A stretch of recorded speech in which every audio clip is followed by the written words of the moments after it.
Most people talk about resilience like it's a buzzword. Take a walk, get some sleep, manage your stress. That's not resilience, that's maintenance. Real resilience gets built when the stakes are high, when there's pressure, uncertainty, and no room for error. That's exactly what we're getting into today. I'm joined by Glenn Cohen, former head of psychology for the Mossad, who has spent years operating in some of the most extreme environments you can imagine. And more importantly, understanding how people think, react, and perform under those conditions. We talked about his elite program for executives, what it really takes to build mental strength, and how those lessons apply directly to business owners and leaders. And yes, we also touch on some of the very real, very difficult insights never shared before, from debriefing hostages returning to Israel. Not for shock value, but because it reveals something most people never see: what happens to the human mind under extreme pressure, and what allows some people to come back from it. This conversation is too important and too dense to rush. So we've split it into two parts. In part one, we focus on the foundations: how resilience is built, how elite performers are trained, and what you can start applying immediately in your business and your life. In part two, we'll go deeper into leadership under pressure, decision making in uncertainty, and the lessons that only come from operating at the highest level. This is part one of my conversation with Glenn Cohen. Hello and welcome to a new episode of the Business of Meaning podcast. Today it's a very special day. First of all, because I have an amazing guest that you're going to discover in a few seconds. And second, because the first time that I'm doing this recording live. I've done over 320 episodes now. It's always been on Zoom. So Glenn, you're the first that I had the opportunity to interview in person. So good morning. Good morning. I'm happy to be your guinea pig anytime. Thank you. And when we met at the conference and then you said, yeah, I'll be happy to do the podcast. And you say we can do in person. I was like, okay, let's do it. And so here we are. You are the former Mossad chief psychologist and one of the very rare former Mossad individuals who has been authorized to speak. You mentioned about life in the Mossad and you say, our reality exceeds your imagination. After October 7, you served in emergency reserve duty with the IDF hostage negotiation unit as hostage debrief team leader. And you and your team have been the first mental health professionals to meet each of the 168 freed alive hostages upon their return to Israel.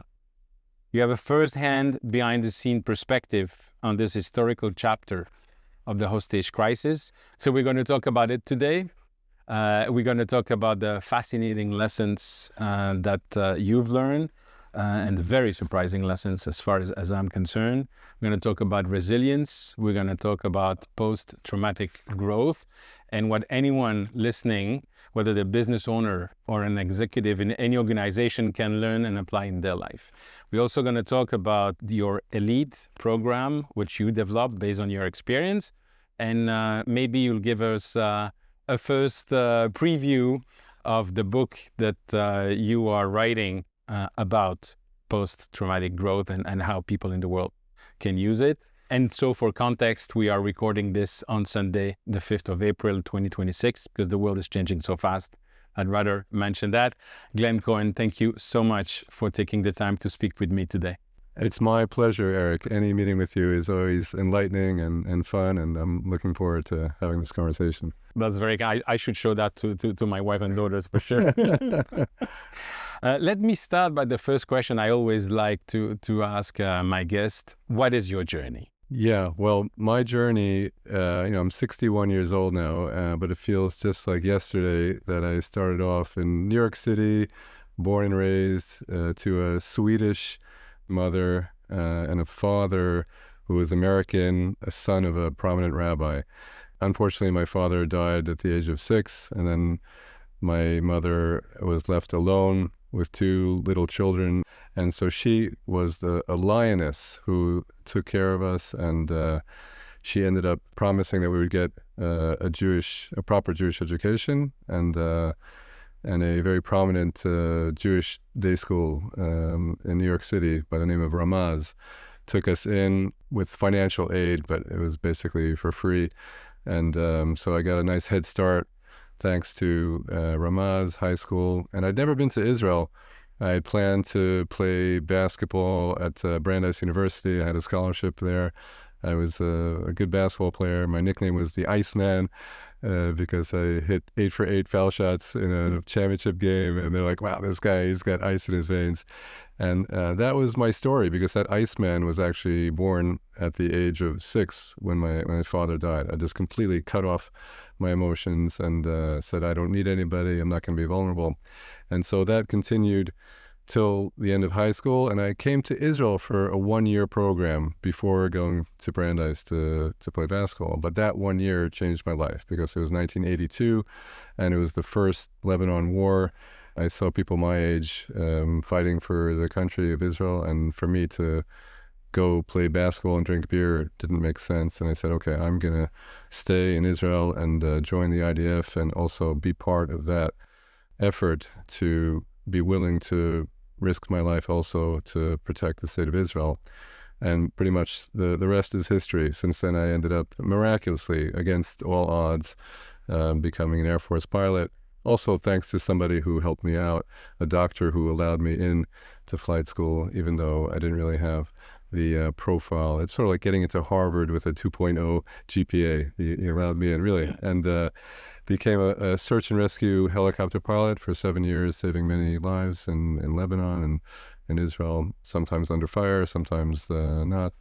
And those 7 years were incredible. And after that, I was recruited to the Mossad, and I spent 25 years in the Mossad, and became the clinical psychologist of the operational operators. And I finished about 10 years ago, retired as the chief psychologist of the operational operators about 10 years ago. And since then, I've been working with corporate teams and executive coaching with the elite method, which I actually prepared and developed during those 25 years, working with the Mossad and elite units. That's where I'm at now. Wow, well, we're going to talk about it in a few minutes. But I was just thinking, I remember you shared that story before, that your mom, after the passing of your dad, took you back to Sweden, realized that you will not have the Jewish education that she promised your late father that you will get, and went back to New York. So that action of an amazing woman 30 years later is having a huge impact. It's amazing. It's a huge impact, and not only that, but that's also, I'll give a sneak preview to the elite method. It's ELITE. The I in the middle is integrity. And if there's one example and role model of integrity, that's my mother. Keeping a word to somebody who's not alive, and to bring us back to the jungle of New York City, to give us a proper Jewish education, and to keep that promise to someone who's not alive. That's integrity. Yes, absolutely. Amazing. So when you're talking about your time in the Army, you graduated from the Israeli Air Force Academy despite a 90% washout rate. But a lot of people everybody who's applying is very driven, I would imagine.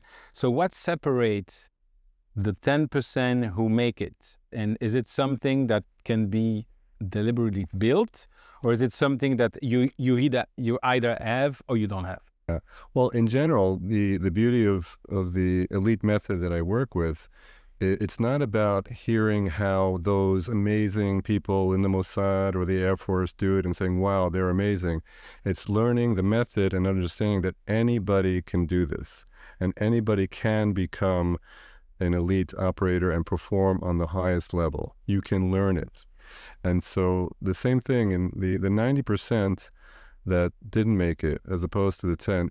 From my experience, I can say why I was in the 10% that did make it, because just like I said about my life story, about people being there for me and having these guardian angels, and that doctor who allowed me into flight school, despite having the equivalent of a 2.0 GPA, I had a 64 profile out of 97, and 65 is the cutoff to be combat. So officially by the books, I wasn't allowed to get in.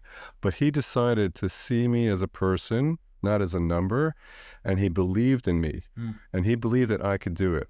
So I remember saying to myself, this is 40 years ago, I remember saying to myself, if this doctor believes in me, then I can do it. Even though the chances are 90% are not going to make it, but having that knowledge that this person believes in me, I'm going to do everything possible to prove him right.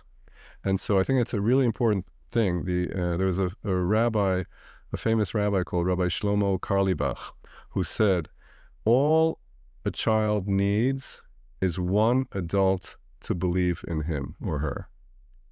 And it's a beautiful, perfect statement, because that's all you need to succeed in life. Somebody, one adult, doesn't necessarily have to be your mother or father. I was lucky that my mother did, and this doctor, but anyone, a teacher, a mentor, a boss, a friend, a neighbor, a parent. If you have that one person as a child, that will determine your positive, healthy development. And so I had that as a child, and that's the secret of my emotional stability and all the success later in life. And specifically here in flight school, to get through that, I knew this doctor said, you've got the right stuff, you can do it. I said, damn, I'm going to do it. And I stayed up. So the second thing is not just having someone believe in me, but working really hard. And I was staying up, even though I had a language barrier because everything was in Hebrew, and I was a new immigrant, and my Hebrew wasn't so great. And I wasn't so great at physics and aerodynamics and all that stuff. But I was up, the lights out were at 11 p.m., and I would be with my flashlight up until like 2 a.m. in the morning, like studying and going through everything and working twice as hard as everybody else, because I said, I got to prove this guy right, because he believed in me. And so I think those are two things that I can definitely say make a difference between whether you're going to succeed or not. That's amazing. Nobody does it alone, right? Exactly. Fantastic. So you spent also, you said you were helping also evacuate wounded soldier under fire in Lebanon before becoming a psychologist. So how did flying in a combat zone completely change your understanding of human psychology in a way, quite frankly, that no academic training can do? Yeah. Well, I flew as the Iceman. Remember, the Iceman was born at the age of 6, completely cut off my emotions. And it served me as a kid who just lost his father. And that's what I needed to do. And to have that thick armor, nobody can hurt me, I'm not going to be vulnerable. That was a story I told myself, and I believed it, and it served me. I continue with that also as an Air Force pilot, disconnected from my emotions. You got a mission, just focus on the mission. Fly into Lebanon to evacuate a wounded soldier, or I once came in to evacuate a pregnant Lebanese woman, a night where there was a thunderstorm, and they said, this is extremely dangerous, but we said, no, this is a humanitarian mission. We need to save the woman and her fetus because she had appendicitis. And we flew in, and I was, okay, clouds, rain, lightning, thunder. We couldn't see, there was no visibility until about 50 feet off the ground. We saw the ground, and there was a rooftop there, and we just landed on this rooftop, and I was, my pulse was maybe 50, because I said, I've got this mission, got to do it, and so that served me well. Or being under fire and not getting too afraid that you would abort the mission. So that thickness of the armor that I developed as a kid, as a reaction to that trauma, that thickness served me well.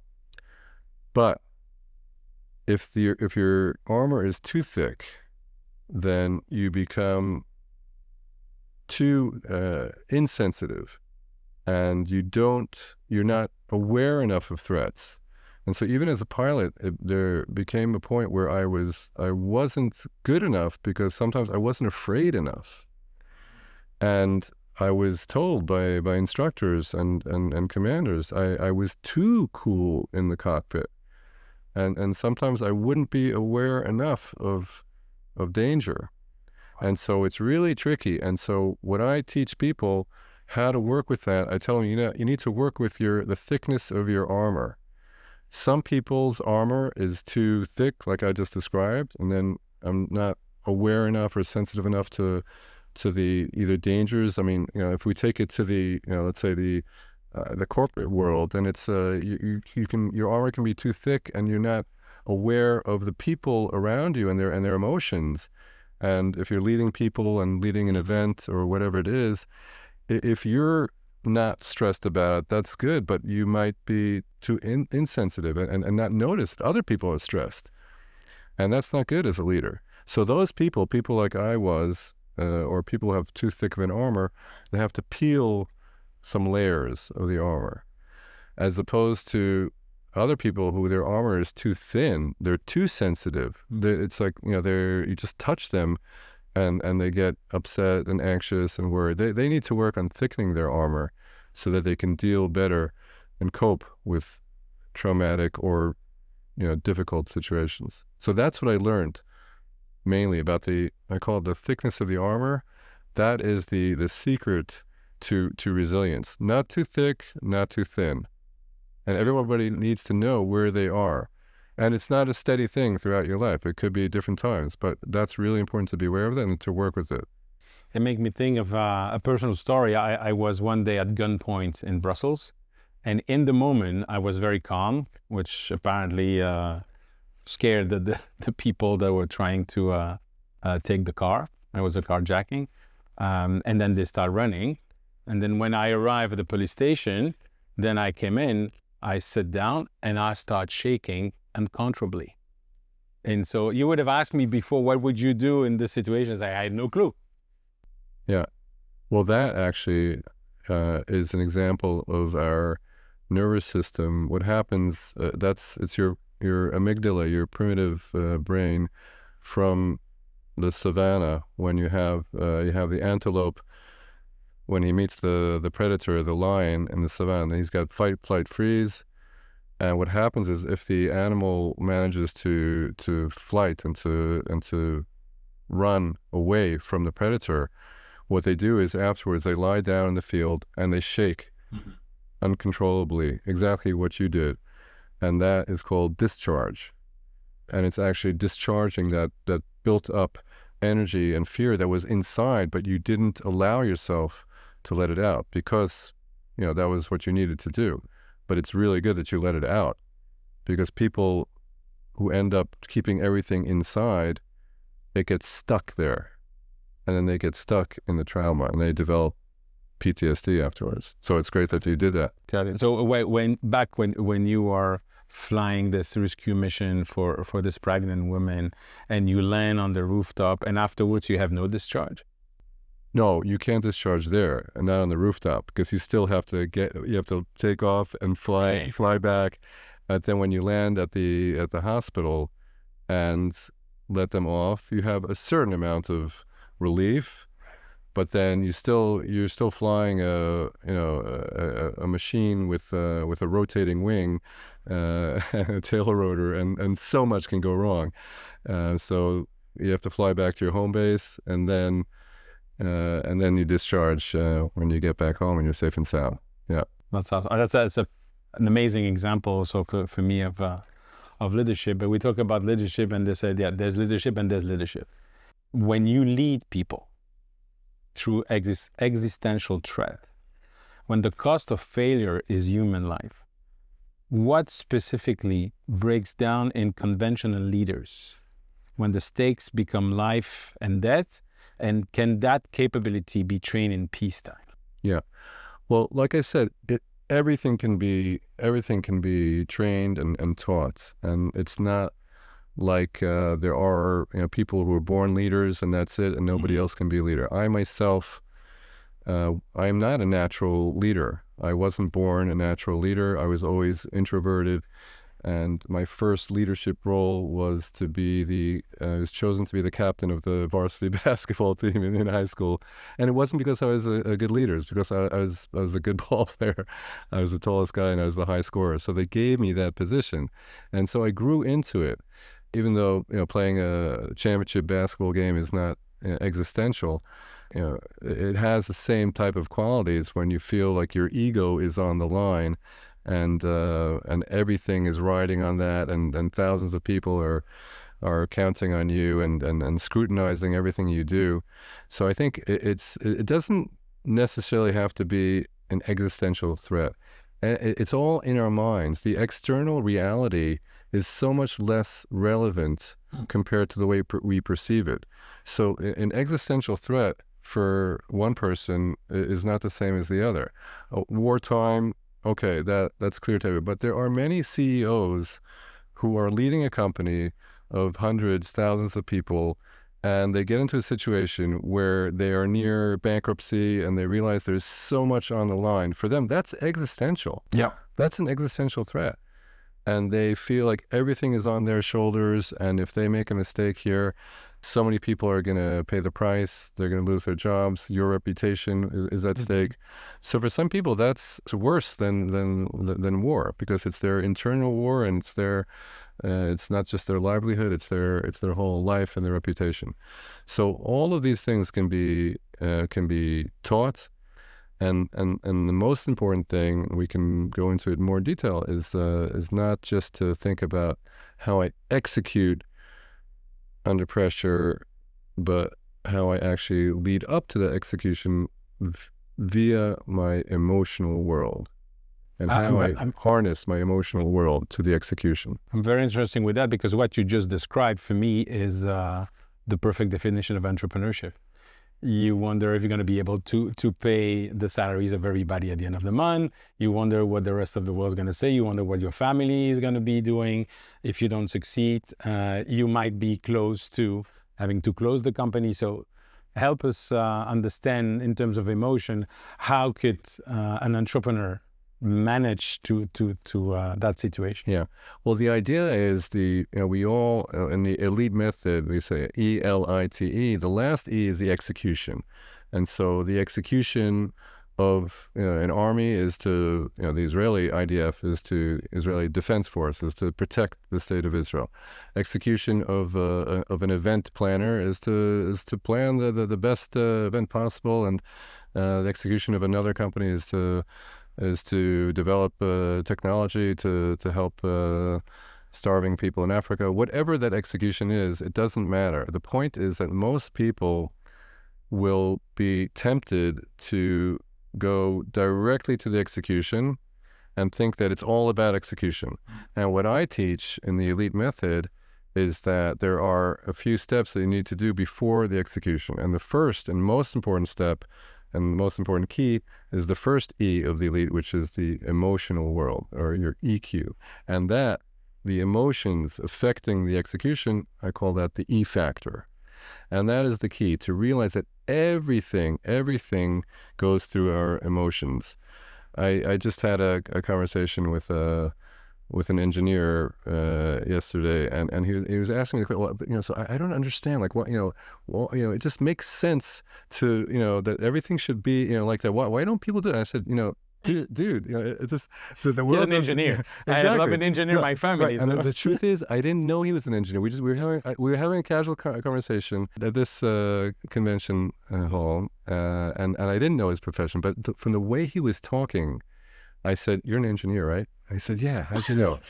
I said, "Because you are thinking so rationally, and you assume that everyone, thinks and operates rationally, but that is the biggest psychological misunderstanding of the world, that we all tend to assume that others see the world and feel the world, experience the world like we do. So if you are very rational, then you think, okay, it's, things are going to be rational. Okay, let's just execute. What's the problem? But it doesn't work like that. Nobel Prize laureates, they prove that in their books, as far as Kahneman talked about, think fast, think slow, Yeah. and thinking and showing how decisions are made. Decisions are not made rationally. The vast majority of the world does not make decisions rationally. We make decisions based on so many sensors that we actually absorb, which affect us psychologically.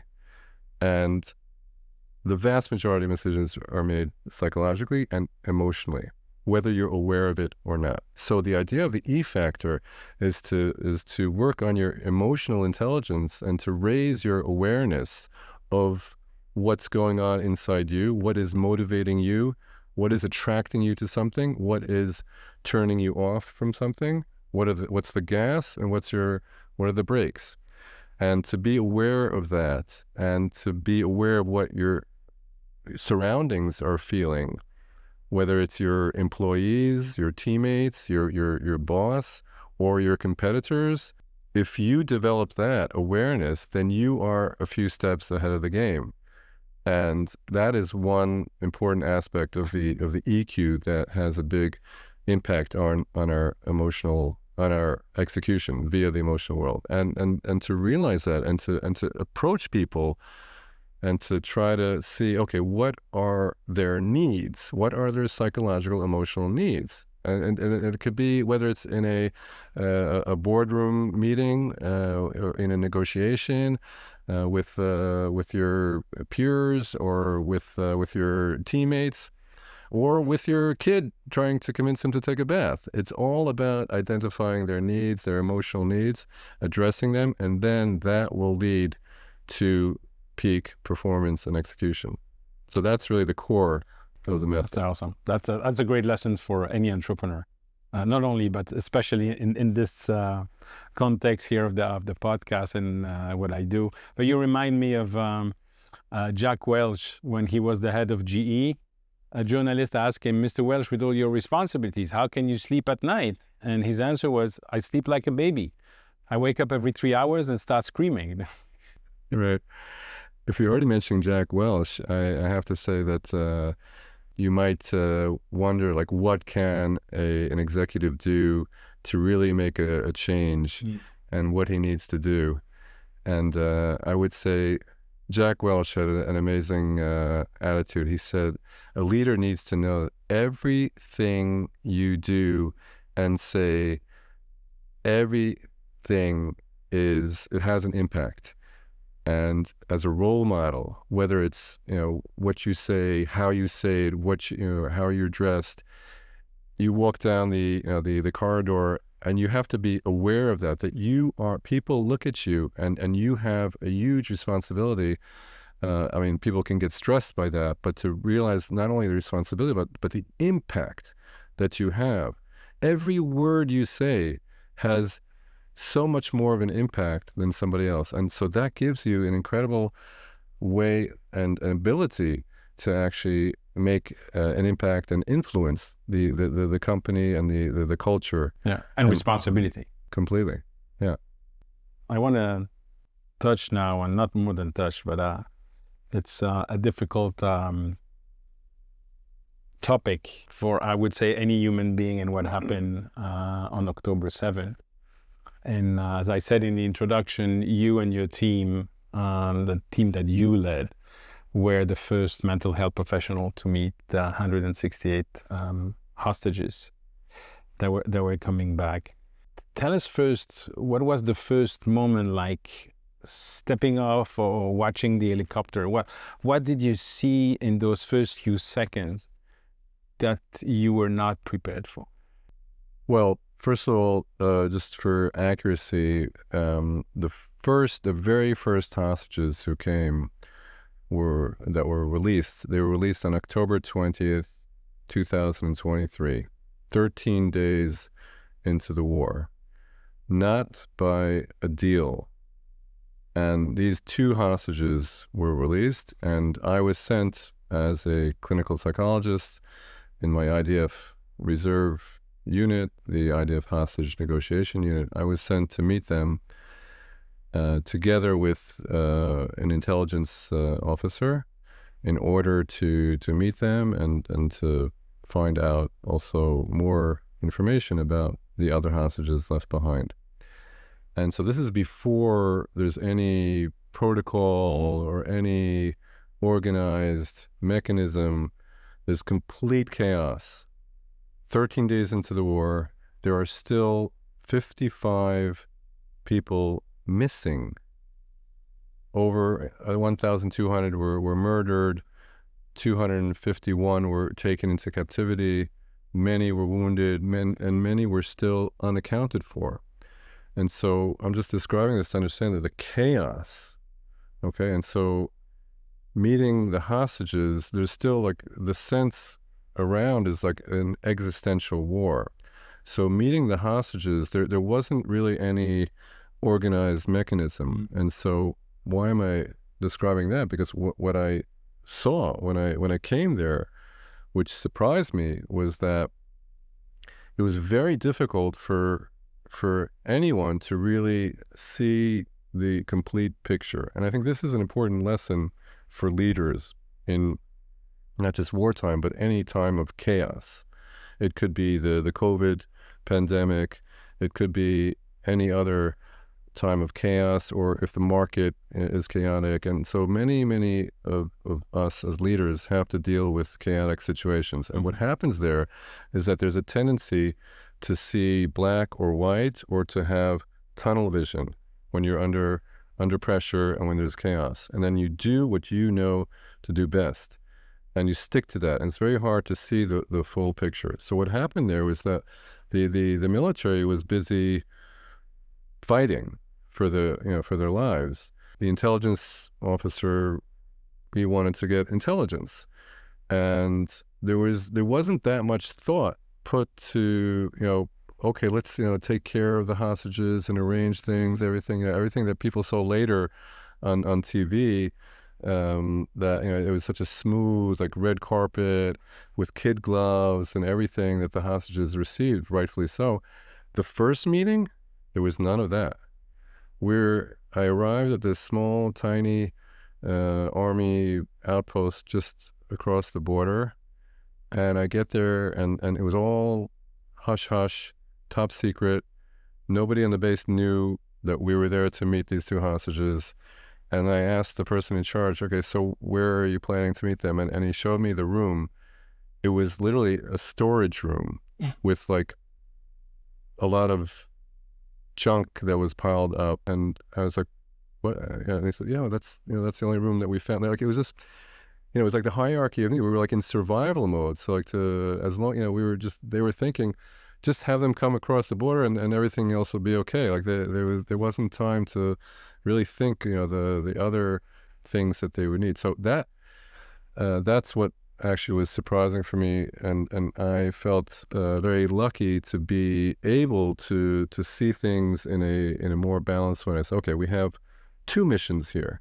We have an intelligence mission, which is really important, but we can't forget that the other mission, which is not less important and even more important, is to give them a soft landing. And so I insisted that we move and that we shift from the storage room to like a room that was a bit nicer and had like a flag and and some refreshments and so that and everybody was like in combat mode.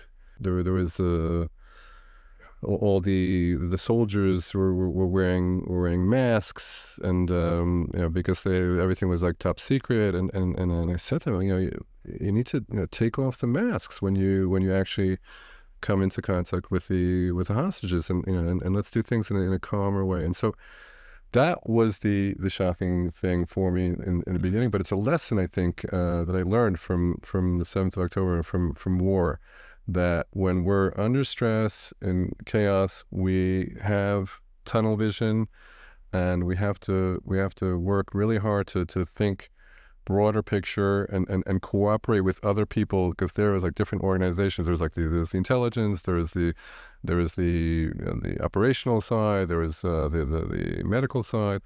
And so we have to remember, think broad picture, cooperate with other people, think of what their needs are also, and that's fine. And not just to focus on what's important to me, because cooperating with others and thinking big picture, it doesn't come naturally when you're. It takes a lot stress. of self-awareness to be able to do that. Yeah.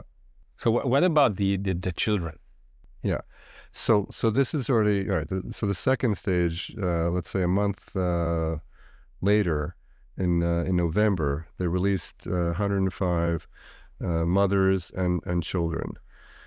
That was very emotional for everybody, and to see the helicopter coming into the hospital. Even though I've seen many helicopters landing, I've landed helicopters myself. So, but even there, it was very. Everybody was crying just to see, like, oh my God, here they are. The children are coming back, being released, and then they come into the hospital ward, and you see them running to meet their parents who are waiting for them, and their family members, and so that emotional reunion was really something I'll never forget.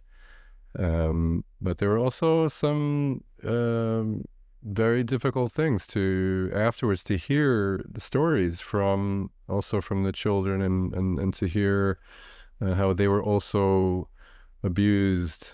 And so for me, that was, I remember one of the moments I had, which was a very, one of the toughest moments, was during that time when we heard from one of the young girls who described how she was abused sexually. And so that was very hard to deal with. And we had to make sure to, and we're in the middle of trying to get intelligence, and she starts speaking about this. So we had to handle it in a very delicate and sensitive way, and called in the hospital staff, the social workers, to make sure that they're also together with us on this, to make sure that she's okay and to calm her down, and then to give her the choice whether she wants to continue or not. And so there are many moments like that where we really,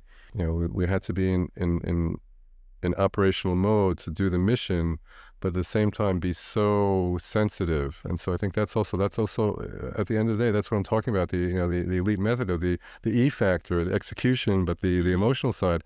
The idea is to have that balance. And so there were many moments like that. Most of the time I had to be very focused, and I had a lot of responsibility on my shoulders. But every once in a while, you had mentioned your discharge. Every once in a while, I would allow myself a discharge. And because, for example, after hearing that story of this young girl, after we took care of it, and she was back on track, I found myself in the hospital corridor. All of a sudden, I felt the tears just welling up, and I started crying.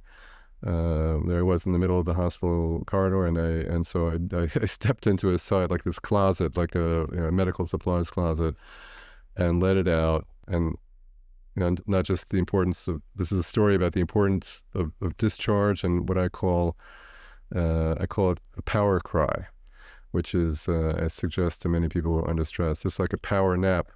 It's a short rest, but it gives you, restores your energy, to go on further. And the same thing emotionally, not to keep everything in.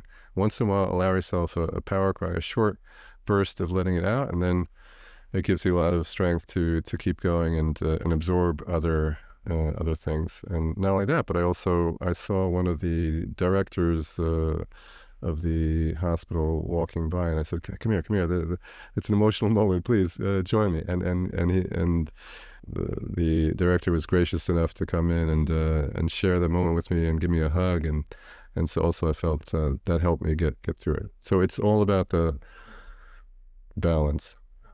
Now, I live in the Boca bubble, where there's only a first world problem, and even though it's not even that, But I watched the video and I read the article, and for 2 years it's been affecting me a lot, like many Jews and many people around the world.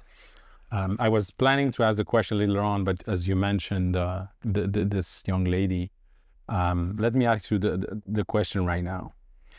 The evidence of systematic sexual violence against Israeli women on October 7 was documented, undeniable, and largely ignored by the major feminist organization of the world, by human rights organization, by academics, and by what I call the so-called social justice fighters and self-described progressive, many of whom build their identity around protecting the vulnerable.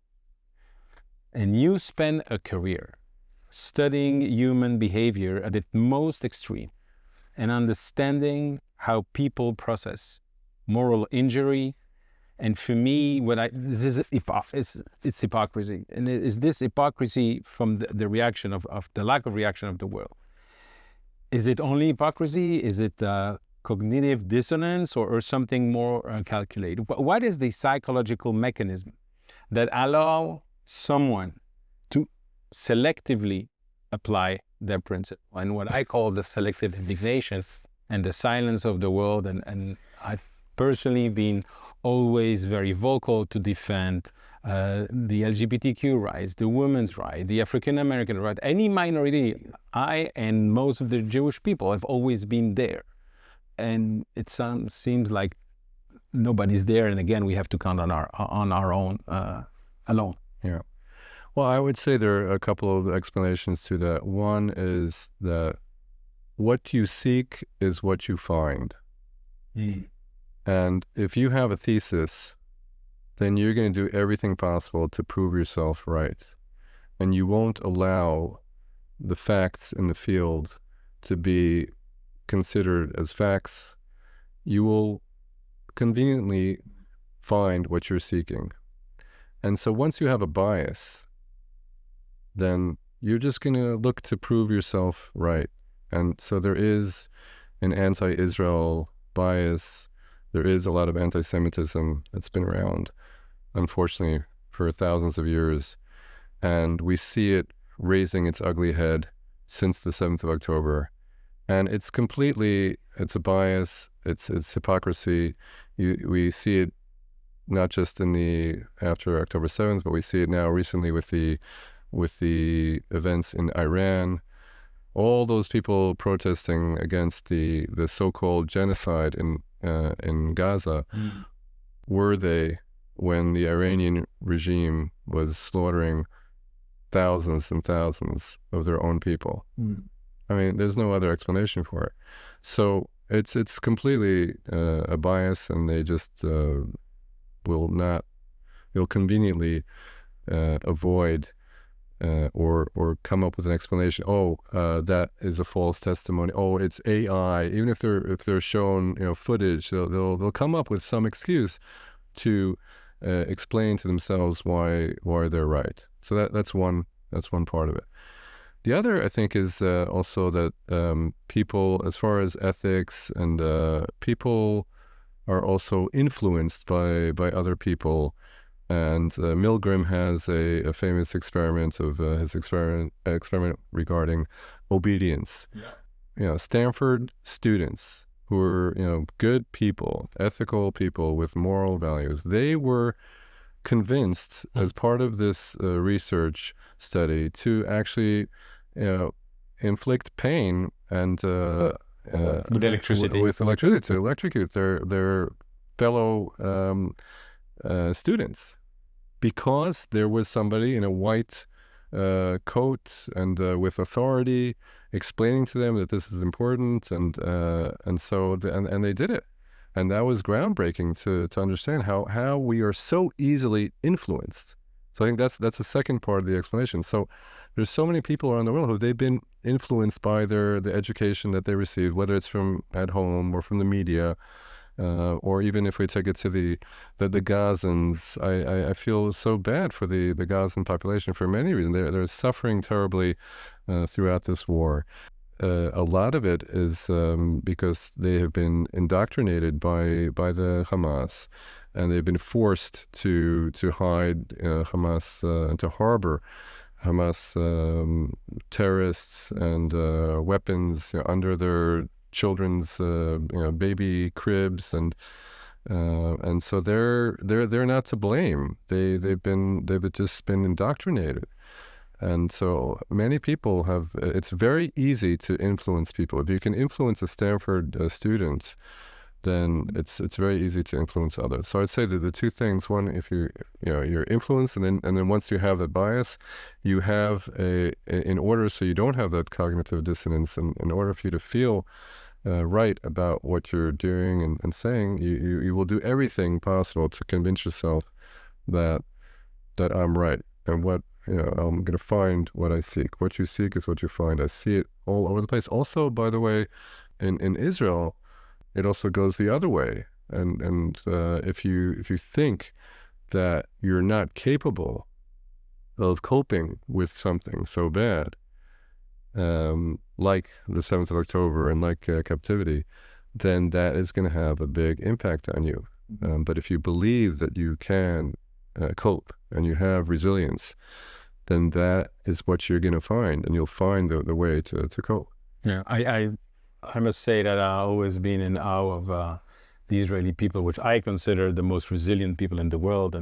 And just a personal example, my cousin is living there now. He was like, "Oh yeah, I have to leave you. We're going back to the shelter." Right. It's like the resilience there is just phenomenal. But just to finish on that point about what you seek, what you want, and the selective indignation.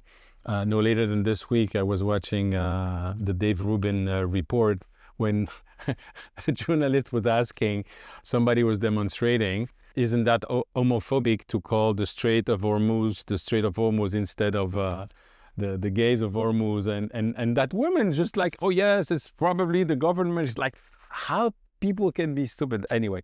But I just want to go back to what you're saying about debriefing. 168 hostages. You've been now speaking about, and apparently you're gonna also have a book about it, about the concept of the post-traumatic growth. And the first time I heard you saying this, I thought, post-traumatic growth? Growth is not necessarily the word I would have used in post-traumatic. So can you elaborate on that?